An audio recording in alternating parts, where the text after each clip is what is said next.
Akhirnya ketemu lagi sama Nissan Terra facelift. Setelah sebelumnya di Gias kemarin 2022 kita udah buat reviewnya nih, perbedaannya dengan yang pre-facelift. Nah, karena memang mobil ini belum diluncurkan sebenarnya, harganya masih proyeksi, kita cari tahu apa aja spesifikasi yang udah diupdate di Nissan Terra ini. Yuk.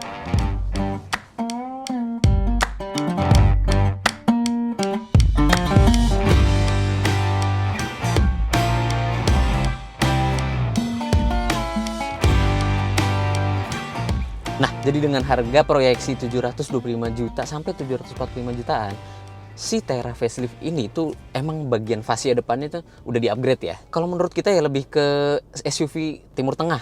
Jadi kayak mukanya mirip kayak Nissan Patrol si kakaknya. Dia udah di-update, lampunya udah quad LED, V-grill juga udah jadi lebih besar. Terus bagian remnya ya, remnya yang belakang udah nggak pakai Teromo lagi, sekarang udah pakai disc brake. Dan di bagian belakang, jujur sebenarnya kalau untuk bagian belakang itu tuh kalau misalkan list chrome-nya dihilangin aja, jadi emang kelihatan lebih clean.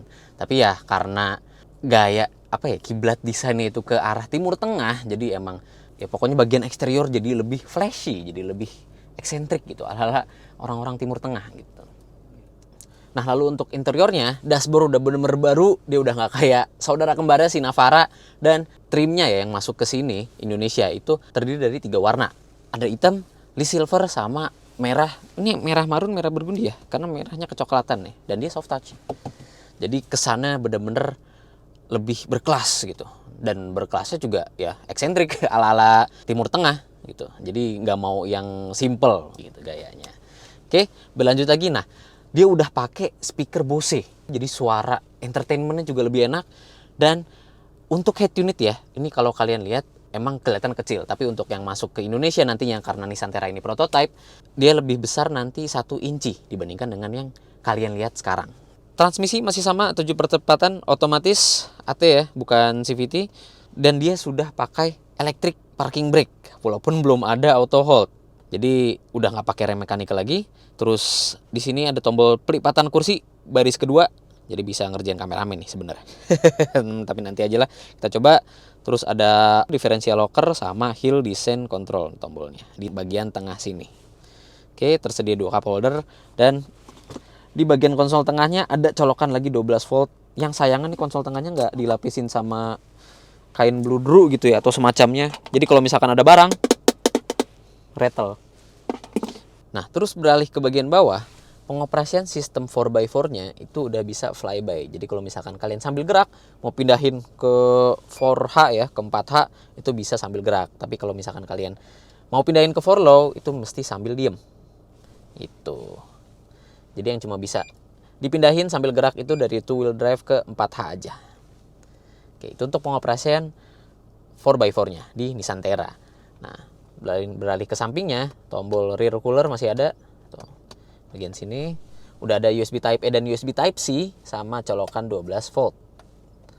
Oke. Nah, di bagian bawah yang baru nih, yang update lagi, itu harusnya di bagian bawah sini udah ada wireless charging. Tapi karena Terra ini masih versi prototype untuk pengetesan di Indonesia, jadi dia belum ada tersedia tempat untuk wireless charging ya. Tapi untuk yang nantinya diterima sama konsumen, dia sudah ada wireless charging.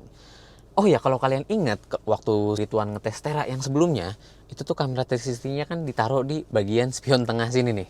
Nah, jadi kalau misalkan kita aktifin, kamera 360 sama kamera belakangnya juga nongol di spion tengah sini, yang menyebabkan kameranya nih jadi kayak kebagi 3 dan pandangannya nggak luas gitu loh kamera 360-nya. Sekarang untungnya untuk spion tengah ini udah fokus jadi kamera belakang aja, karena kamera 360-nya berpindah ke head unit. Tuh, jadi rasanya lebih luas. Itu kesannya ya. Terlebih kalau misalkan bener yang dikatakan oleh Nissan, layarnya ntar di-update jadi lebih besar ya, 1 inci dibandingkan yang kalian lihat sekarang, pasti view-nya jadi lebih luas. Kelihatannya nggak sempit gitu. Keren. Tapi walaupun begitu, tetap ya, Nissan tuh kamera 360-nya kayak kurang high definition gitu. Oke, nggak pakai lama karena udah dibahas sama si Satria juga waktu pas Gias. Sekarang kita langsung aja jalan, dan karena mobil ini kalau di Indonesia identik dengan mobil yang sering dijalanin di jalan raya dan cukup arogan ya. Jadi kita tes di jalan raya aja. Kalau untuk pengetesan di habitatnya nanti pas harganya udah keluar aja ya. Oke. Luncur.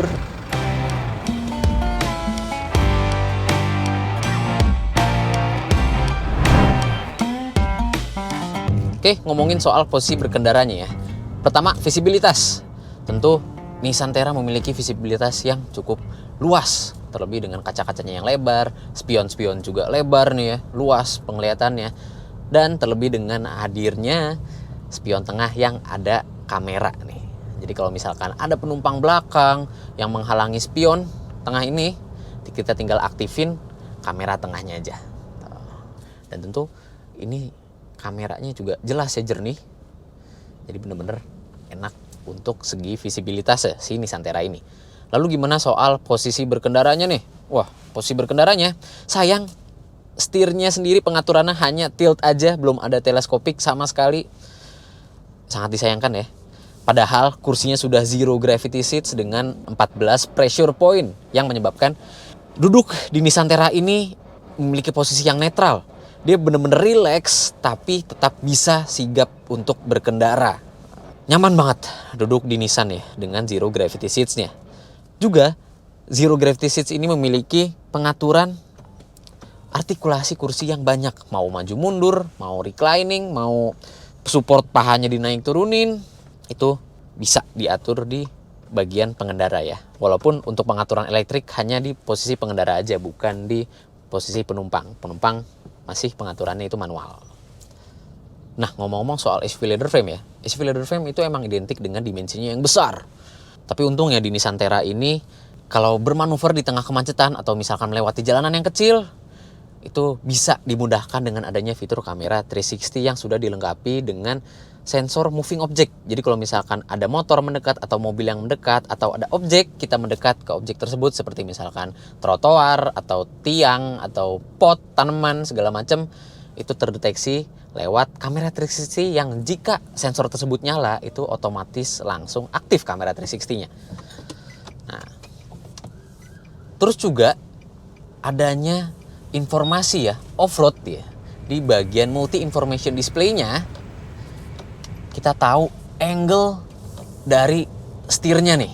Nah, jadi angle dari setirnya itu ketahuan di multi information display yang mengingatkan kadang kan ya, antara kita lupa atau misalkan ibu kalian lupa ya, itu mengatur posisi setir kembali ke 0 derajat bisa kelihatan di multi information display pilihan off-road.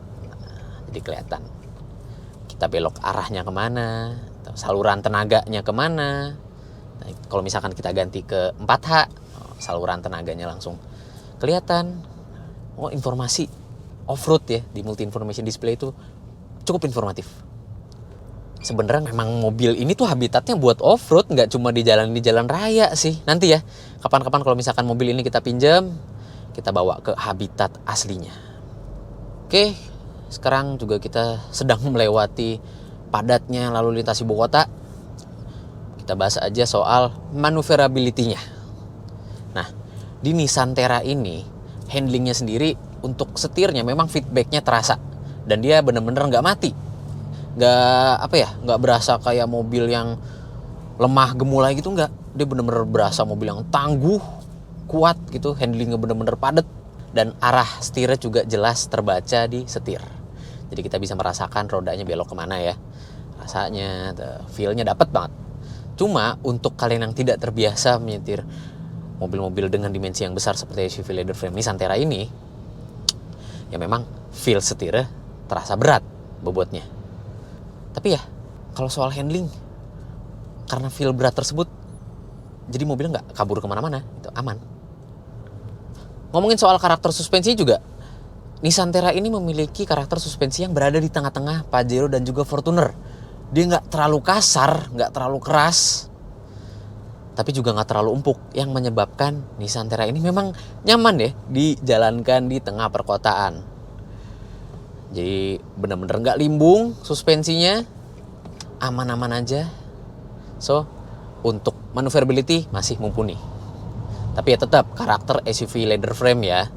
Kalau misalkan kalian bawa, misalkan manuver mendadak, itu bisa ya miring mobilnya dalam kecepatan tinggi. Jadi ya Tentu tetap hati-hati ya jika kalian membawa SUV leather frame.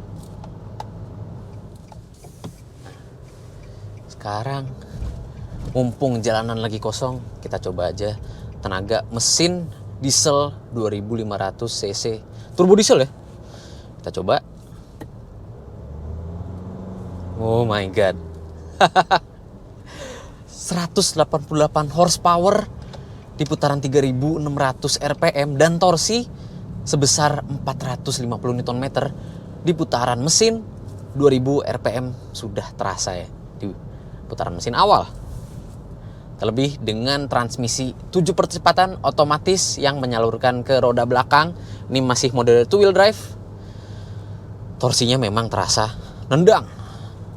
Tapi walaupun begitu ya memang jika dibandingkan dengan Toyota Fortuner yang 2800 cc turbo diesel juga, tenaganya memang kalah. Tapi kalau dibandingkan dengan Pajero Sport, tenaganya masih menang walaupun kecil, tapi menang dikit. Nah, karena sudah tidak pakai rem teromol, kita rasakan remnya. Coba, oh wow, ternyata bisa diurut remnya. Jadi dia nggak ngagetin setelah kita injek, nggak langsung mendadak berhenti, dia progresif ngeremnya, tapi tetap pakem ya. Ya tentu lebih pakem daripada rem teromol, karena rem belakangnya sudah disc brake. Oh iya, tambahan ya soal kekedapan kabin ya memang untuk suara-suara dari misalkan motor, pemotor, terus mobil-mobil lain atau ada pekerjaan perbaikan jalanan, Nissan Terra memiliki kekedapan kabin yang cukup mumpuni. Namun mesin turbo dieselnya tetap masuk ke kabin jika sudah berada di RPM 2000 ke atas. Suara mesin turbo diesel tetap masuk ke kabin.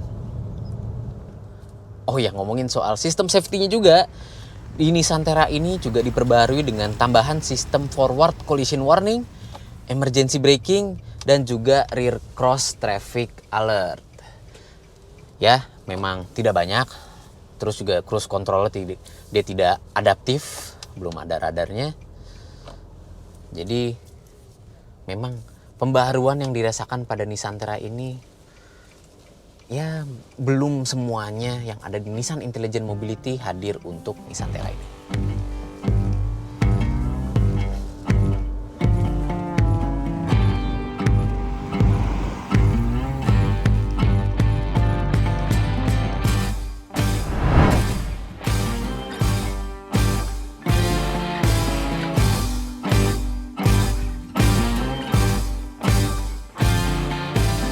Oke. Nah,